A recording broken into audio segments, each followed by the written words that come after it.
The phone wouldn't stop ringing. I watched it vibrate across my desk, my brother Marcus's name flashing insistently on the screen. 23 calls in the past hour. The desperation was palpable even through the device. I could imagine him now, perfect golden Marcus, his hands shaking, sweat beading on his forehead, that carefully cultivated mask of confidence finally cracking. I let it go to voicemail. Again. "Clara, please," his voice came through, raw and breaking. "I know you're there. I know you're seeing this. The presentation is in 2 hours and the files, they're corrupted, all of them. You're the only one who has the backups. Please, my entire career is on the line. Dad will kill me. The investors, Clara, please, just pick up." I deleted the voicemail without finishing it. My coffee had gone cold, but I took a sip anyway, savoring the bitter taste.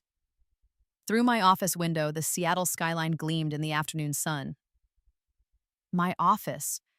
The corner suite I'd earned through 5 years of brutal work, climbing from junior analyst to director of operations at one of the city's fastest-growing tech firms. Every inch of success I'd clawed out with my own hands, with no help from the family that had thrown me away like garbage. The phone rang again. This time, it was Mother. "Clara Elizabeth Hayes, you answer this phone right now." Her voice was shrill, even through voicemail. "Your brother needs you. This is a family emergency. How dare you ignore him at a time like this, after everything we've done for you?" I deleted that one too, halfway through. After everything they'd done for me. The words would have been funny if they weren't so obscene. My desk phone rang. Marcus had called my office. My assistant's voice came through the intercom. "Ms. Hayes, there's a Marcus Hayes on the line, says it's urgent family business.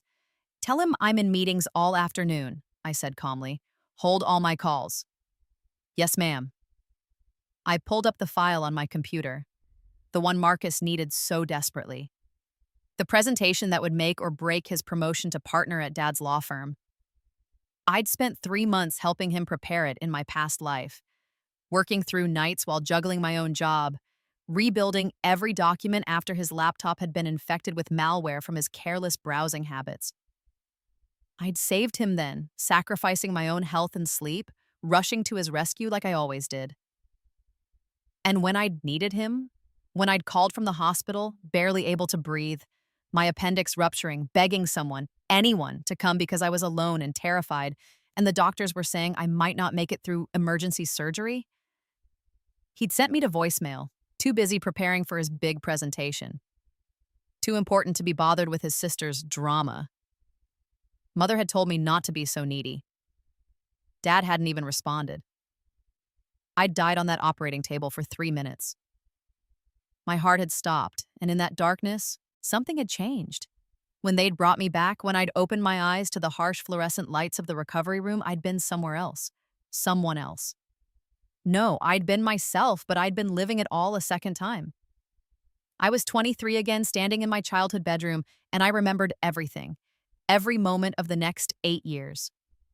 The successful surgery that wouldn't happen this time because I'd waited too long for help. The slow recovery. The way my family never visited, never called. How Marcus got his promotion and never thanked me. How I'd continued to set myself on fire to keep them warm until there was nothing left of me but ash and bitterness. Not this time. This time, I'd taken my appendicitis symptoms seriously the moment they'd appeared. I'd driven myself to the hospital and had the surgery early with no complications. I hadn't called my family at all, and I'd never helped Marcus with his presentation. Let me take you back to where it all began, or rather, where it all began again. I was 12 when I realized my family didn't love me the way they loved Marcus. It was my birthday, and I'd spent all morning setting up for the small party Mother had promised. Just family, she'd said, but that was fine. I didn't have many friends anyway. We moved too often for Dad's career, and I was always the new girl, always too bookish, always somehow wrong. I'd decorated the living room with streamers I'd bought with my allowance. I'd made my own cake because Mother said she was too busy. Devil's food with vanilla frosting, my favorite. The candles were ready. I was wearing my best dress. Marcus came home from soccer practice with a trophy. He'd scored the winning goal in some game. Suddenly, my birthday party became his celebration. Mother swept in with a store-bought cake, a massive professional thing with "Congratulations, Marcus" written in blue frosting. Dad opened champagne. They sang, but not to me. Clara, don't be selfish, Mother had said when she saw my face. Your brother accomplished something important today. You only turned 12 once, but this is a championship trophy. We can celebrate your birthday next weekend. They never did. That night, I'd cried myself to sleep, and when I woke up, I'd decided it must be my fault. I wasn't special enough. I needed to try harder, be better, make them proud. Then they would love me. I spent the next 11 years trying. I maintained a 4.0 GPA while Marcus barely scraped by with C's and D's. He's just not academically minded, Mother would say fondly. He has other talents. I won the regional science fair. They missed the ceremony because Marcus had a soccer game. I got a full scholarship to a prestigious university. Dad spent my college fund on Marcus's legal fees when he crashed his car drunk driving and needed a good lawyer to keep it off his record. You have a scholarship, Mother said. You don't need the money. Marcus's whole future is at stake. So I worked 3 jobs through college while Marcus partied his way through state school on Dad's dime. I graduated summa cum laude. They came to Marcus's graduation and missed mine. We can't be in 2 places at once, Clara. Don't be ridiculous. I got my first job at a tech startup. I was good at it, really good. I could see patterns and data that others missed, could streamline operations, could solve problems. But the work was demanding, the hours brutal, and I was alone in a new city. I called home every week. Sometimes they answered. When I was 25, I got promoted to senior analyst. I called Dad, excited to share the news. He cut me off halfway through. That's nice, honey. Listen, Marcus is applying to work at my firm. Can you help him with his resume? You're good at that sort of thing. I helped him with his resume. When I was 26, I bought my first apartment. A tiny studio, but it was mine. I'd saved every penny, lived on ramen, and finally had something of my own. I invited the family for dinner to celebrate. They didn't come. Marcus is taking the bar exam next month, Mother said. We need to focus all our energy on supporting him. You understand. I understood. When Marcus failed the bar exam the first time, I flew home to help him study. I quizzed him every day for 2 months. He passed on his second attempt. At his celebration dinner, he gave a toast thanking everyone who'd helped him, his parents, his girlfriend, his study group. He never mentioned me. When I was 28, I got promoted to director. My phone didn't ring. When Marcus got hired at Dad's firm 3 months later, they threw him a party at the country club. And then came the appendicitis. I'd been feeling off for days. Sharp pains in my lower right abdomen, nausea, fever. I'd pushed through it. I was used to pushing through things. There was a big project at work and I couldn't afford to miss time. But one night, the pain became unbearable. I'd called Marcus first. He was my little brother by 3 years, but he was family. Surely he would come. Voicemail, I called Mother. Voicemail, I called Dad. Voicemail. I called Marcus again, texting. Emergency hospital, please. He texted back 3 hours later. Can't talk, big presentation tomorrow. Call Mom. I'd driven myself to the emergency room, barely able to see through the pain. My appendix was rupturing. They needed to operate immediately. Is there anyone we can call? The nurse had asked. I'd given them my family's numbers. Nobody came. I'd gone into surgery alone. And for 3 minutes during that surgery, I'd died. In that darkness, I'd seen my whole life spread out before me. Not in flashes, but in perfect crystalline clarity. Every moment of rejection, every time I'd been overlooked, every sacrifice I'd made for people who would never make one for me. I saw the future too, the years ahead if I survived. More of the same. Marcus would get promoted. Because of the presentation I'd helped him with, he'd make partner. He'd marry his girlfriend in a lavish wedding where I'd be invited out of obligation and seated at the back. He'd have children that my parents would dote on while continuing to forget I existed. And I would keep trying to earn their love until the day I died bitter and alone. But I'd been given something impossible, a second chance. When I'd woken up after the surgery, I wasn't in the recovery room.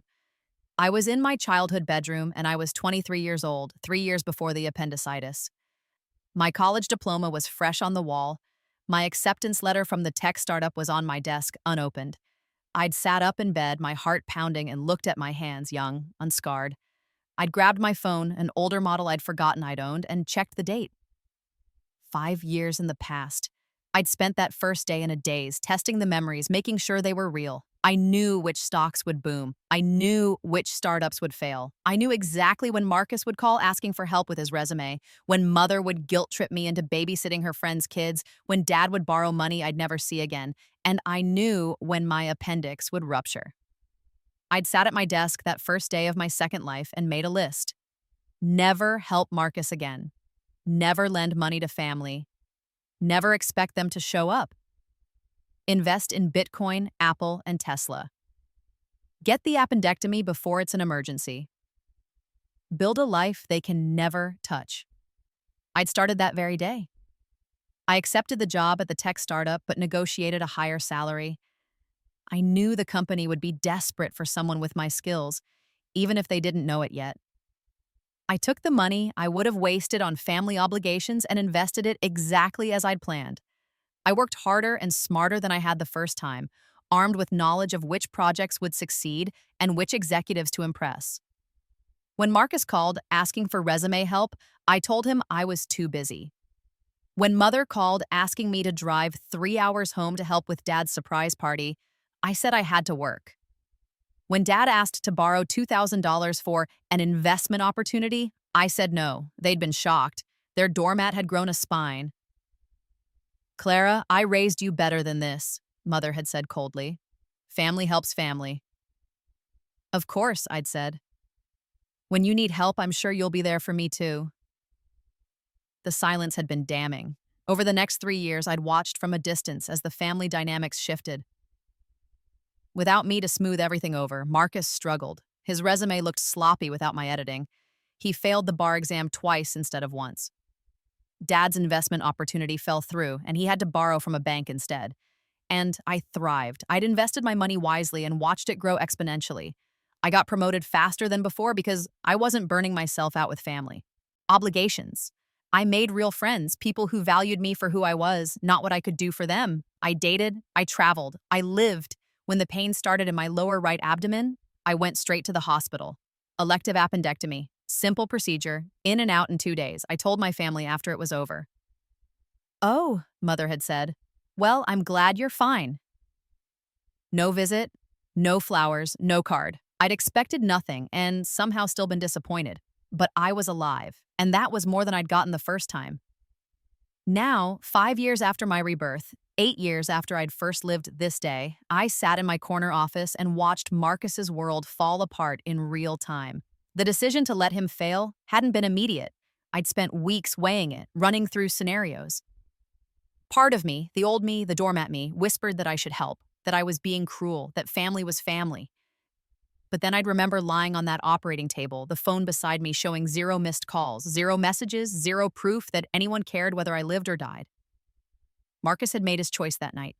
Now I was making mine. The presentation he needed, the one that would make or break his career, was important. The senior partners at Dad's firm would be there. Potential clients worth millions. Dad himself had put his reputation on the line, promising that his son would deliver a revolutionary analysis of a complex corporate merger case. In my first life, I'd built that analysis. I'd spent 3 months doing the legal research. Marcus was too lazy to do himself. When his laptop had been infected with malware from downloading pirated movies, though he'd never admitted that, and all his files were corrupted, I'd worked 70-hour weeks rebuilding everything from scratch. The presentation had been brilliant. Marcus had made partner 6 months later. He'd never thanked me, not once. At his partner celebration dinner, when someone had asked how he'd put together such a masterful analysis, he'd smiled and said, "Just a lot of hard work and dedication." This time, I'd watched from afar as he'd struggled with the same research. Without my help, his analysis was surface level, derivative. He didn't have the patience for deep legal research or the analytical mind to synthesize complex information. He'd done the bare minimum, and it showed. 2 weeks ago, right on schedule, his laptop had been infected. He'd called me, panic in his voice. "Clara, I need your help. Everything's gone. 3 months of work." "Have you tried taking it to it?" I'd asked calmly. "They say it's corrupted beyond recovery, but you're good with computers, right? You work in tech. Can't you fix it?" Marcus, I'm an operations director, not a computer repair technician. I manage people and processes, not malware removal. But you have to help me. The presentation is in 2 weeks. Do you have backups? Silence. You didn't make backups of 3 months of work. I thought it would be fine. Clara, please, you have to. I don't have to do anything. I'm sorry this happened to you, but it's not my responsibility to fix your mistakes. You're my sister. Yes, I am. Remember that feeling of needing family in an emergency? Hold on to it. I'd hung up. He'd called back 17 times that day. I'd blocked his number. He'd tried to recreate the work, but with only 2 weeks, it was impossible. He'd put together something, a mediocre analysis based on secondary sources and surface-level research. It might have been enough if the stakes weren't so high, but the stakes were everything. And now, 2 hours before the presentation that would determine his entire future, he'd realized that I had something he needed. In my first life, I'd been paranoid about losing my work. I'd made backups of everything and stored them in multiple locations, including sending copies to my personal email. When his laptop crashed, I'd had everything he needed. This time, I'd still made those backups. Old habits die hard, and somehow Marcus had found out. Maybe he'd remembered from before in some unconscious way. Maybe his girlfriend had mentioned she'd seen me working on legal documents when she'd visited once. Maybe he'd just gotten desperate enough to grasp at straws. It didn't matter. He needed me, and I wasn't there. My phone buzzed. A text from Dad. Clara, answer your phone. This is unacceptable behavior. Your brother needs you, and you will help him. That's an order. An order. As if I were still a child, still desperate for his approval. I typed back. I'm in an important meeting with the CEO. Can't talk. Sorry. The lie came easily. But really, would it have mattered if I'd told the truth? That I was sitting in my office, deliberately watching Marcus drown? Another call. This time from Marcus's girlfriend, Ashley. Clara, please, I'm begging you, she sobbed into my voicemail. I don't know what happened between you and your family, but Marcus is having a breakdown. He's locked himself in his office. He's not responding. This presentation, it's his whole career. Please, whatever he did, can't you forgive him just this once? Whatever he did. As if it were one thing, one mistake he could apologize for. It wasn't one thing. It was 1,000 things. A lifetime of things. A death that came from being alone when I needed them most. I deleted the voicemail, 1 hour to the presentation. I pulled up my personal email and looked at the files, the complete legal analysis, the presentation slides, the supporting documents. Everything Marcus needed, sitting in my cloud storage. I could send them with one click. My finger hovered over the mouse. In my first life, I'd sent these files at the last minute, swooping in to save the day like I always did. Marcus had given the presentation, and it had been triumphant. The clients had been impressed. Dad had been proud. Marcus had gotten everything he wanted. And I'd gotten nothing, not even a thank you. I closed the email. My desk phone rang again. My assistant, Ms. Hayes, I have a Richard Hayes on the line, says it's urgent. Tell him I'm unavailable. He's quite insistent, ma'am. He says, Jessica, tell my father that I'm in back-to-back meetings until end of day, and I'll call him when I'm free. Yes, ma'am. I wouldn't call him when I was free. I wouldn't call him at all. 30 minutes to the presentation. My phone rang from an unknown number. I almost didn't answer, but curiosity got the better of me. Clara, Dad's voice, cold and furious. He'd called from the office landline. I don't know what kind of game you think you're playing, but it ends now. Your brother is about to go in front of the most important clients our firm has ever had, and he needs those files. You will send them immediately. Hello, Dad. How are you?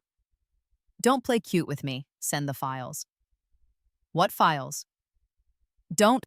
Clara, I'm warning you. This is your brother's career. Your family's reputation. You will not sabotage this out of some petty grudge. I'm not sabotaging anything. Marcus prepared his own presentation. I'm sure it'll be fine. He told me about the backup files, the ones you have. The files I created on my own time, using my own skills, for a project that wasn't my responsibility. Those files? You're his sister. Yes, I am. And he's my brother. Funny how that only seems to matter when one of us needs something. Clara Elizabeth Hayes, I am your father, and I am telling you, Dad, I'm 28 years old. You're not telling me anything. I have to go. Good luck with the presentation. I hung up and blocked the number. 15 minutes. I imagined Marcus in the conference room, his hands shaking as he shuffled through inadequate notes. I imagined Dad's face, the realization dawning that his golden boy was about to humiliate them both. I imagined the senior partners, the clients, checking their watches, expecting brilliance and about to receive mediocrity. Part of me felt guilty. The old me, the good daughter me, the one who'd been conditioned to believe that family meant sacrificing yourself on their altar again and again. But that me had died on an operating table, alone and unmissed. This me knew better. I pulled up the security footage from the building's parking garage. One of the perks of being an executive was access to things like that. I fast-forwarded to 20 minutes ago. There was Marcus jumping out of his car, running toward the building. He'd driven to my office. Building security had stopped him at the lobby. He wasn't on any visitor list, and he'd been too agitated to sweet-talk his way past them. The footage showed him arguing, gesticulating wildly, finally being escorted out by security. Good. My phone buzzed one last time. Marcus. I hope you're happy. You've destroyed my life. I'll never forgive you for this. I stared at that, the text for a long moment. Then I typed, remember this feeling. Remember how it feels to need someone desperately and have them not care. Remember that you lived through this and you'll be fine. That's more than you gave me. I hit send, then blocked his number too. The clock on my computer read 2 p.m. The presentation was starting. I stood up, straightened my blazer, and headed to the executive conference room. We had our own major meeting today, a negotiation with a potential partner that could expand our company into new markets. This was real work, important work, my work. I'd spent weeks preparing for this meeting, and unlike Marcus, I didn't need anyone to save me. The next morning, I woke to 17 missed calls from Mother. I made myself coffee, took my time with breakfast, then called her back. Clara, finally, do you have any idea what you've done? Good morning, Mother. I'm well. Thank you for asking. How are you? Don't you dare take that tone with me. Your brother's career is ruined, completely ruined. The presentation was a disaster. The clients walked out halfway through. The senior partners are furious. Richard might lose the clients entirely, and it's all your fault. How is it my fault? You had files that could have saved him. I had files that I created for work that wasn't my responsibility, that Marcus apparently planned to use without asking me. He shouldn't have to ask. Your family. I took a sip of my coffee. It was perfect, dark, strong, exactly how I liked it. Mother, do you remember 3 years ago when I had my appendectomy? What? What does that have to do with... Do you remember calling to check on me, visiting me in the hospital, sending flowers? Silence. No, me neither, because you didn't. None of you did. I had major surgery and my family couldn't be bothered to send a text message. That's not fair. We didn't know it was serious. I told you I was having surgery, emergency surgery. You've always been so dramatic, Clara. How were we supposed to know? And do you remember when Marcus called me from the hospital 3 years before that when he broke his arm playing rugby? Do you remember how Dad dropped everything to drive 3 hours to be there? How you flew in from that conference? How I skipped my finals to come home and help take care of him? That was different. How? He was in pain. So was I. Clara, you're deliberately missing the point. No, Mother. You're missing the point. For 28 years, I've been the one who helps, the one who sacrifices, the one who drops everything when family calls, and when I needed you, just once, you couldn't be bothered. So, now when you need me, I'm returning the favor. You're being vindictive and petty. I'm being honest. You want me to care about Marcus's career? Show me that you care about my life, not what I can do for you. My actual life. This is ridiculous. You're still hung up on, That surgery, it was years ago. When's my birthday, Mother? What? My birthday, when is it? Silence stretched between us. I. It's in the spring sometime, isn't it? It's March 15th. I turned 28 4 months ago. You didn't call. You didn't text. You sent nothing. Well, I've been busy. When's Marcus's birthday? October 23rd, but that's not. You remembered his instantly. Do you see the problem? Clara, you're my daughter. I love you. But you're being unreasonable.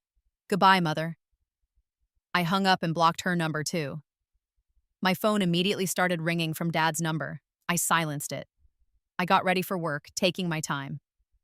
The morning sun streamed through my apartment windows, floor-to-ceiling glass overlooking the city. I'd bought this place a year ago, a penthouse that cost more than my parents' house. I'd paid cash, courtesy of my investments and my salary. Every morning, I stood at these windows and reminded myself, I built this. Me. Not family connections, not their help, not their approval, my own hands, my own mind, my own work. At the office, my assistant greeted me with a smile.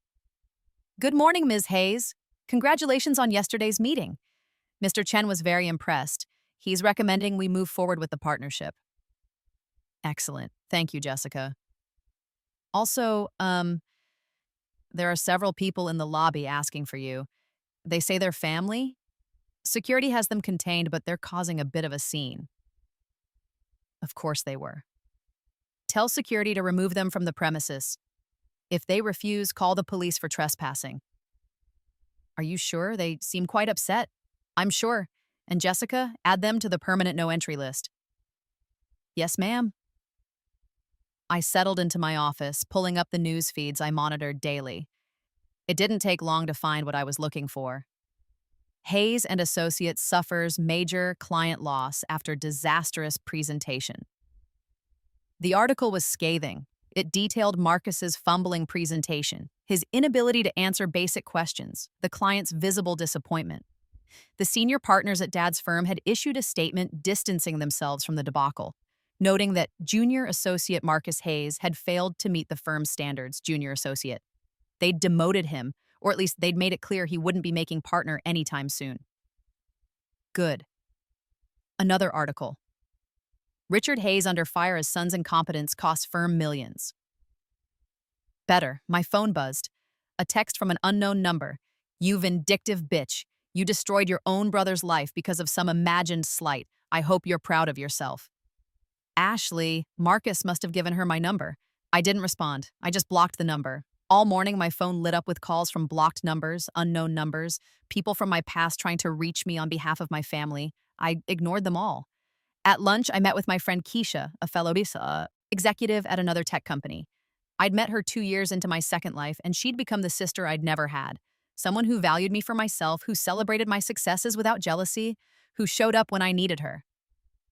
So, she said, settling into her chair at our favorite restaurant, I saw the news about your dad's firm. That's some intense family drama.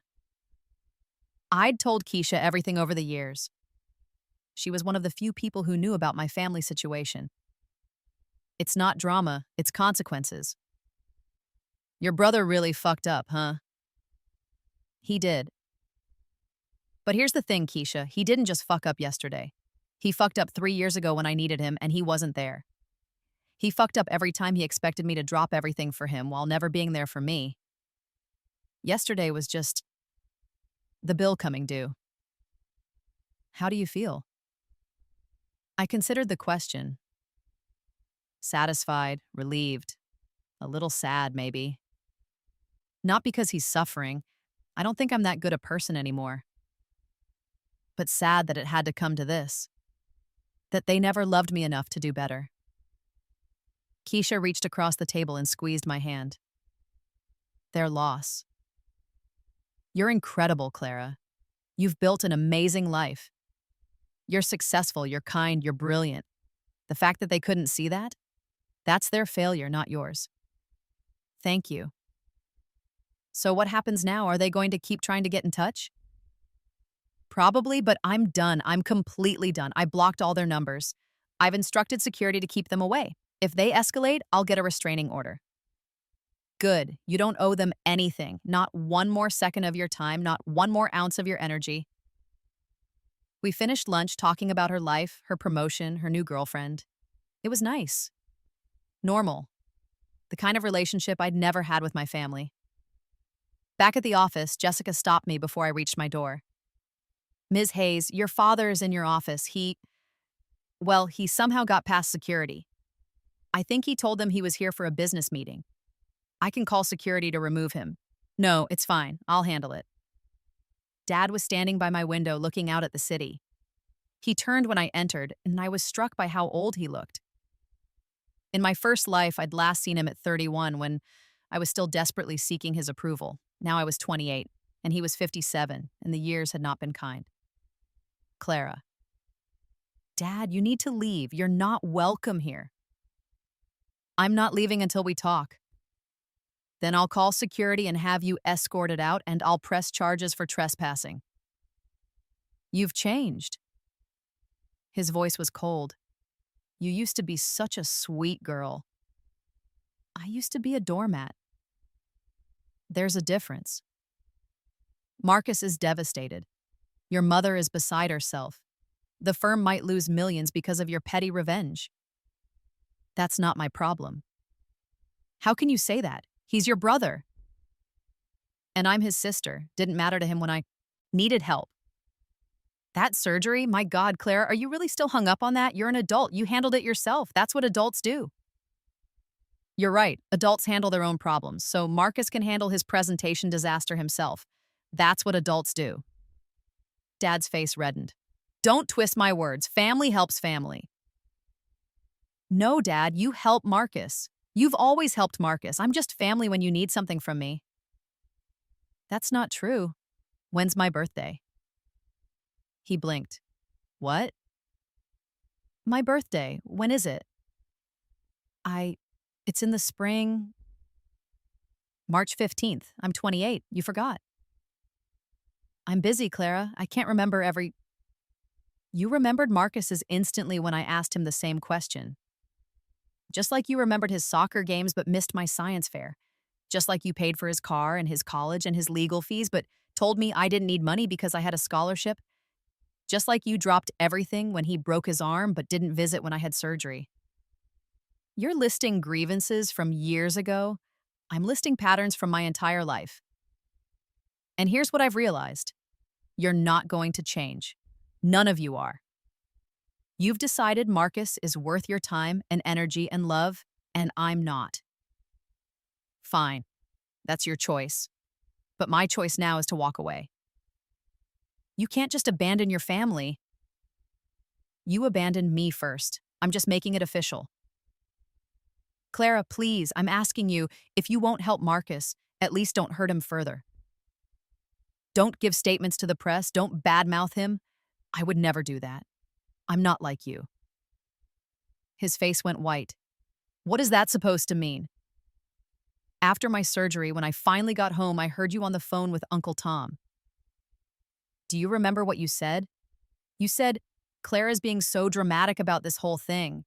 She acts like she almost died. It was just appendicitis. She's such an attention seeker. Dad opened his mouth, then closed it.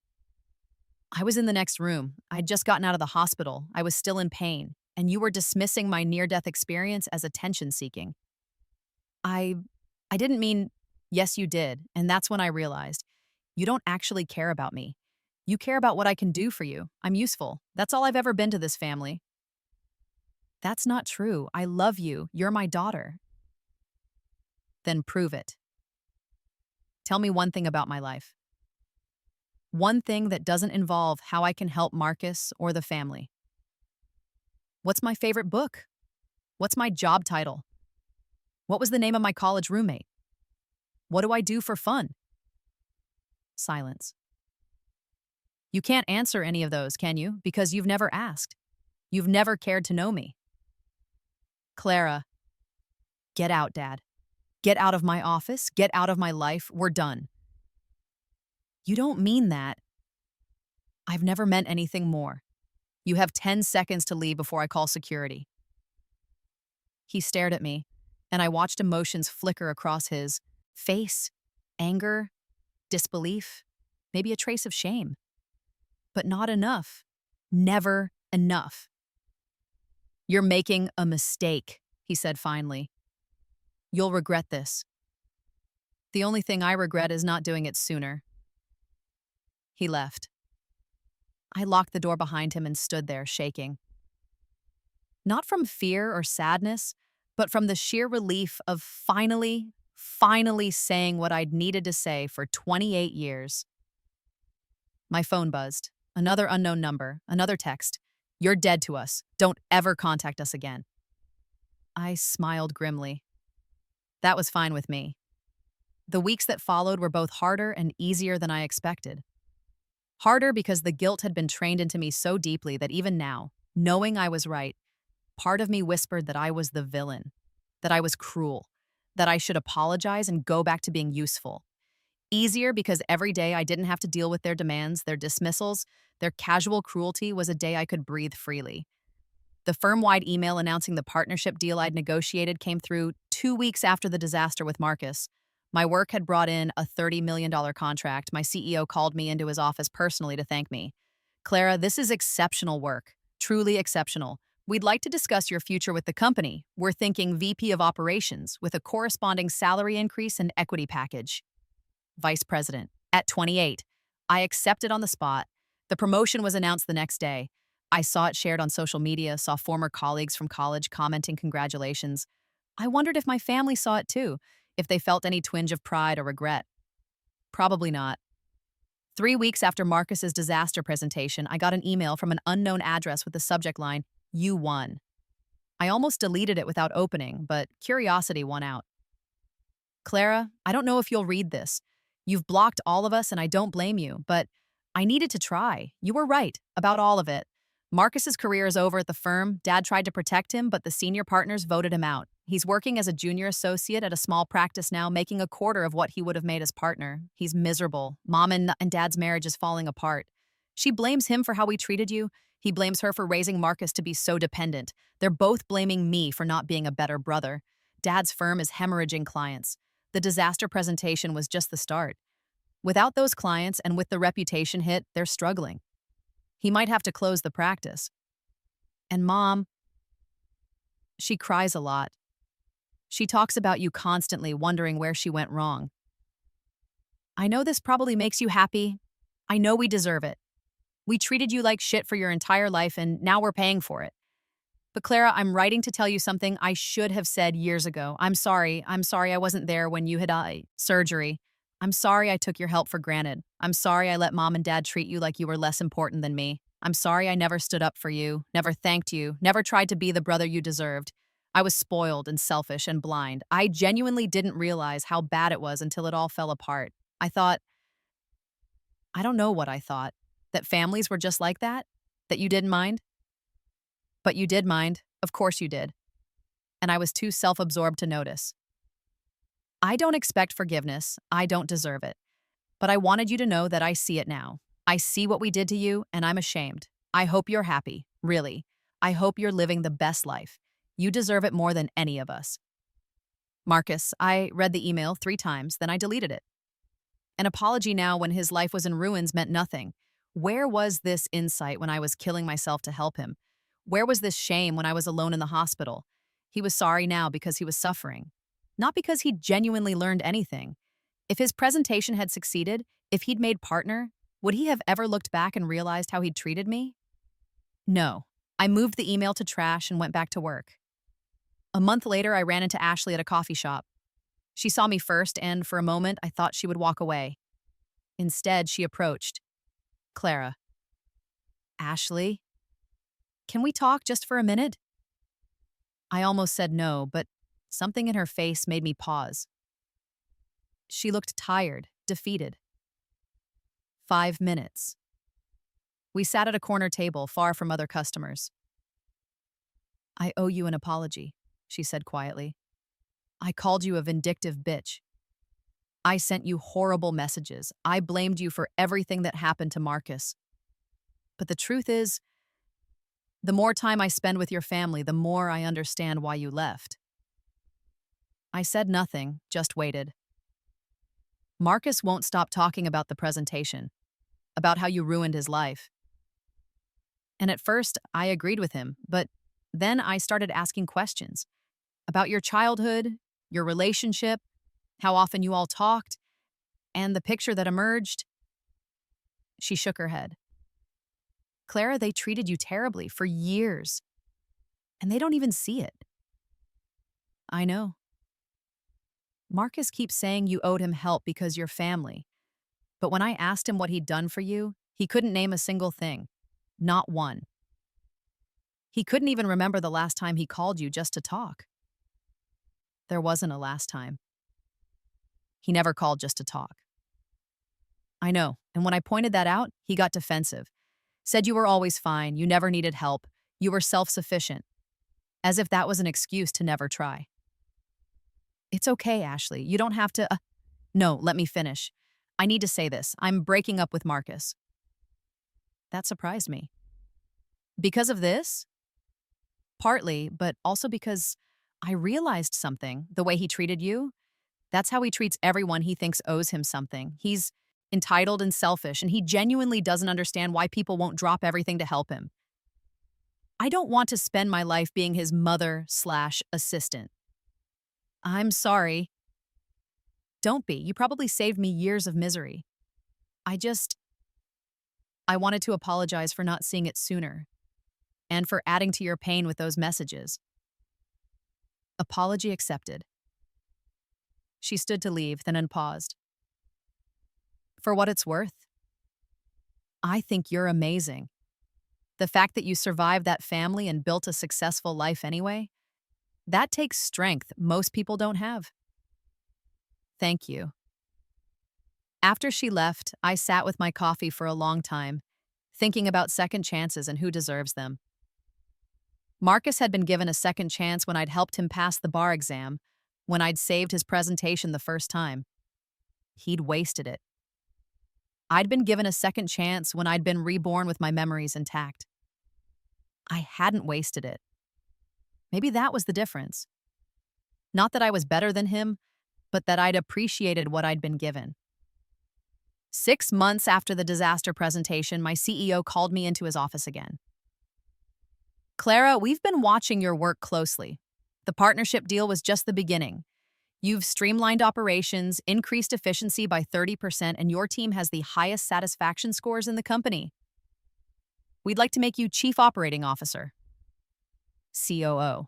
I was 28 years old, and I was being offered the C-suite. There's more, he continued.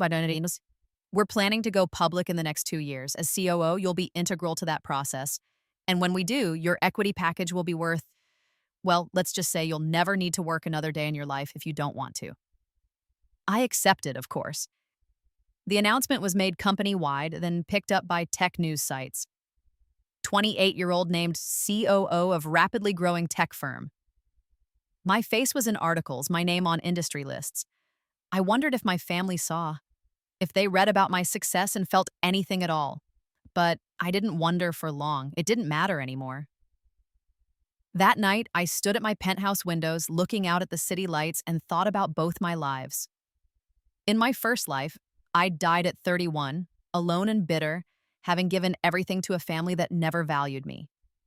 In this life, I was 28, successful beyond my wildest dreams, surrounded by people who actually cared about me.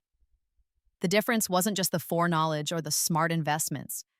The difference was that I'd stopped trying to earn love from people who would never give it and started building a life worth living on my own terms. My phone buzzed. Keisha. Saw the news. COO, we're celebrating. I'm taking you out for the fanciest dinner you've ever had, and you can't say no. I smiled and texted back. Deal, but I'm paying. COO salary, remember? Don't care. You're my best friend, and I'm proud of you, and I'm buying you ridiculously expensive champagne, and you're going to drink it and like it. Best friend. Not sister by blood, but sister by choice. The family I'd built for myself. I looked at my blocked contacts list one last time. Mother, Dad, Marcus, and a dozen other numbers they'd tried to reach me from. Then I deleted the entire list. Not to unblock them, but because I didn't need the reminder anymore. They were already gone from my life. Why hold on to their numbers like some kind of monument to pain? I was free. And that freedom, that was the greatest revenge of all. Epilogue, 3 years later. The tech industry conference in San Francisco was packed. As the newly appointed CEO of our company, our now public billion-dollar valued company, I was giving the keynote speech on operational excellence and strategic growth. I'd been nervous that morning, but not about the speech. I'd given hundreds of presentations. I knew my material backwards and forwards. No, I was nervous because I knew my family would probably hear about this. The keynote speaker at TechCrunch Disrupt, leading a unicorn company at 31 years old. That was the kind of thing that made headlines. But as I walked onto that stage and looked out at thousands of faces, the nervousness evaporated. They couldn't touch me here. They couldn't diminish this. This was mine. Good morning, I said into the microphone. I'm Clara Hayes, CEO of Nexus Operations, and I'm here to talk about building systems that scale, not just in business, but in life. The speech went perfectly. The audience was engaged, the questions afterward were insightful, and when I walked off stage, I was swarmed by VCs and founders wanting to talk partnerships, investments, advice. At the after party that evening, I stood with my leadership team, people I'd hired, people who'd helped me build something remarkable, and soaked in the moment. Clara Hayes! I turned to see a woman in a business suit hurrying toward me. She looked vaguely familiar. I'm Rachel Kim. I'm a reporter with Forbes. Could I get a quick quote from you? We're doing a profile on you for our 30 Under 30 feature. Of course. You've had a meteoric rise in the tech industry. You became COO at 28, CEO at 30, and now you're leading a company that just went public at a valuation of over $1 billion. What would you say is the secret to your success? I thought about that question, about both my lives, about the moment everything changed. Knowing my worth, I said finally, and refusing to accept less than I deserved. I think a lot of people, especially women, are taught to shrink themselves, to be accommodating, to sacrifice their own needs for others. I did that for a long time. And then I realized the only person who's going to advocate for your value is you. So I started doing that. I started saying no to things that didn't serve me. I started pursuing what I actually wanted instead of what others expected of me. Everything else followed from that. That's powerful. Is there anyone you'd like to thank? Family, mentors? I smiled. My team at Nexus? My friend Keisha, who's been my rock since we met? My chosen family, the people who've supported me not because they had to, but because they wanted to. Those are the relationships that matter. After the interview, I checked my phone. 17 missed calls from blocked or unknown numbers. They'd seen the coverage. I deleted the notifications without checking the voicemails. Later that night, back in my hotel suite, I poured myself a glass of wine and pulled out my laptop. My assistant had forwarded me an email that had come through our company's general contact form. Subject: From your mother. I almost deleted it. But something made me open it. Clara, I saw you on television today. You looked beautiful, successful, happy. I know you won't want to hear from me. I know I don't have the right to be proud of you after everything we did, but I am. I'm so proud of you, and I'm so sorry we weren't there for you when you needed us. Your father and I are divorced now. Marcus is working at a small law firm in Portland. The firm closed 2 years ago. I'm living in a small apartment on the other side of town. Every day I think about what we did to you, how we took you for granted, how we prioritized Marcus over you, how we dismissed your accomplishments and your pain. I don't have an excuse. I was a terrible mother, and you deserved so much better. I'm not asking for forgiveness. I'm not asking to be part of your life. I just needed you to know that I see it now. I see what we lost when we lost you, and it's the biggest regret of my life. You were always the strong one, the brilliant one, the one who didn't need us. Except you did need us, and we weren't there. I'm so sorry. I hope you're surrounded by people who love you the way you deserve to be loved. I hope you're happy. You've earned it. I love you, even though I never showed it properly. Mom, I read it twice. Then I closed the laptop. It was a nice apology, maybe even a genuine one. But it didn't change anything. She'd had my entire childhood and young adulthood to see me, to value me, to be a mother. She'd chosen not to. Now that I didn't need her, now that I'd built a life so successful she couldn't ignore it, suddenly she was sorry? Too little. Too late. I finished my wine and went to bed. Tomorrow I was flying to Tokyo for meetings with potential partners. Next month I was keynoting another conference in London. My calendar was full of opportunities, my life was full of purpose, and my chosen family was full of love. I'd had a second chance at life, and I'd used it to build something beautiful. Not for them, not to prove anything to them, for me. And in the end, that was the greatest triumph of all. The years continued to pass. I turned 35. Nexus operations expanded into 3 new markets and doubled in value. I was named to Time's 100 most influential people. I bought a house in the San Juan Islands and spent weekends there, hiking and reading and living the peaceful life I'd never imagined possible. I dated, I fell in love. I got engaged to a software engineer named David who'd never heard of my family drama and didn't care when I explained it.